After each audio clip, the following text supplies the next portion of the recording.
Olá, vamos acompanhar as senhas desta segunda-feira. Acompanhe.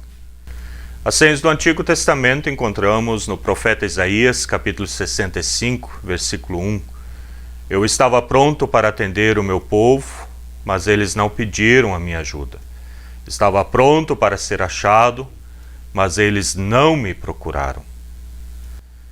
O nosso versículo está num bloco que vai do capítulo 65, versículos 1 a 25. Então são 25 versículos. E neste bloco encontramos a misericórdia divina reservado ao povo de Israel, o Israel espiritual. Os versículos 1 a 7 são uma acusação severa do profeta Isaías contra a nação, o povo de Israel.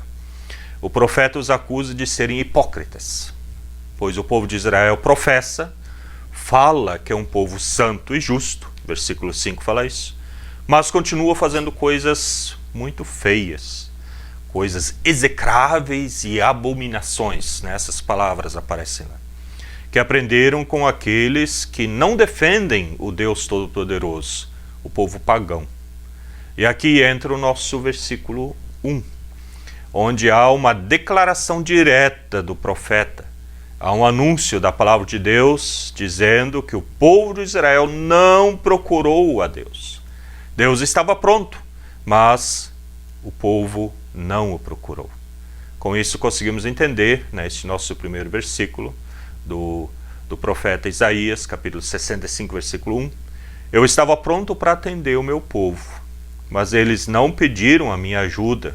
Estava pronto para ser achado, mas eles não me procuraram. As senhas do Novo Testamento encontramos em Romanos, carta de Paulo, então aos Romanos, capítulo 3, versículo 28. Assim percebemos que a pessoa é aceita por Deus pela fé e não por fazer o que a lei manda. Prezados irmãos e irmãs, o nosso versículo está num bloco que vai do versículo 27 ao 31. E neste bloco, Paulo trata de 3 pontos. O primeiro, se o caminho de Deus é o caminho da fé e a aceitação, então desaparece toda a ostentação nas realizações humanas. Havia alguns judeus que guardavam cada detalhe das leis cerimoniais e cada vez que cumpriam um desses ínfimos detalhes, anotavam-no como crédito. No final, chegavam a formar a ideia de que Deus estava em dívida com eles.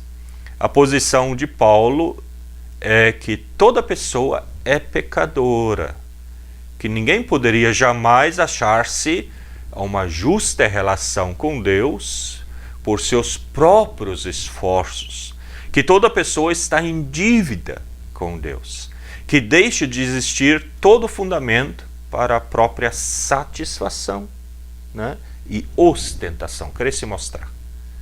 Segundo ponto que Paulo alerta aqui, mas poderia responder um judeu, isso pode estar certo para um estrangeiro, que nunca conheceu a lei, mas o que ocorre ao judeu que reconhece a lei? O que acontece com esse? A resposta de Paulo para esses foi de lembrar a frase que é a base do credo judeu, a frase com a qual começava, e ainda hoje começam, todo o serviço na sinagoga, os cultos na sinagoga sempre começam com essas frases. Ouve Israel, o Senhor, o nosso Deus, é o único Senhor. Deuteronômio 6,4 encontramos isso. Não há um tipo de Deus para os estrangeiros e outro para os judeus. Deus é um só. E o caminho para ele é o mesmo para os estrangeiros e para os judeus. Não é o caminho das realizações humanas, é o caminho da confiança e da fé no Trino Deus. Terceiro argumento aqui de Paulo, mas diz o judeu, significa isso o fim de toda a lei? Poderíamos ter esperado que Paulo dissesse sim, mas em realidade ele disse não. Diz com efeito que a lei se fortalece. O que quer dizer com isso? O que ele quer dizer com isso? Quer dizer o seguinte: até agora o povo judeu, o judeu em si, tentou ser uma boa pessoa. Tentou guardar os mandamentos, servir a Deus, porque temia a Deus. Tinha medo, né, do castigo que a violação da lei poderia lhe conduzir. Na verdade, esses dias passaram para sempre. Mas o que o substituiu? O que substituiu é o amor de Deus.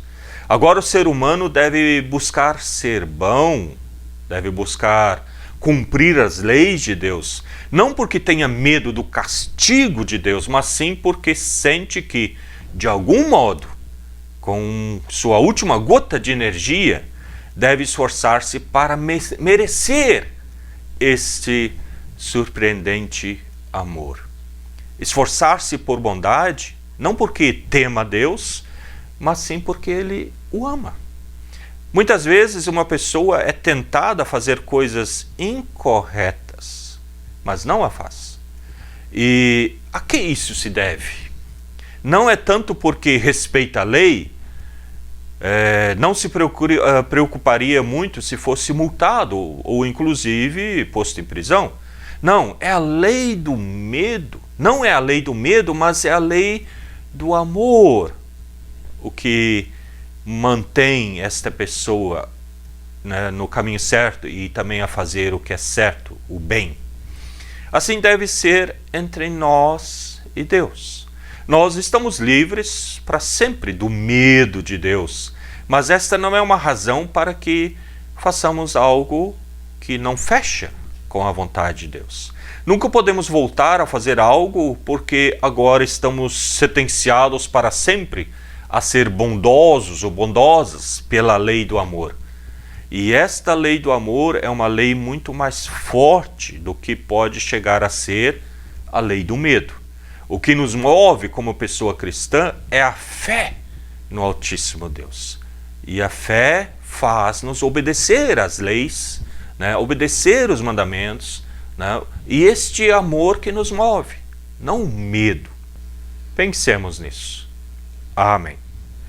E que a graça, a paz, a bênção e a proteção do Trino Deus venha sobre nós, nos ilumina e fortaleça. Em nome de Deus Pai, Filho e Espírito Santo. Amém.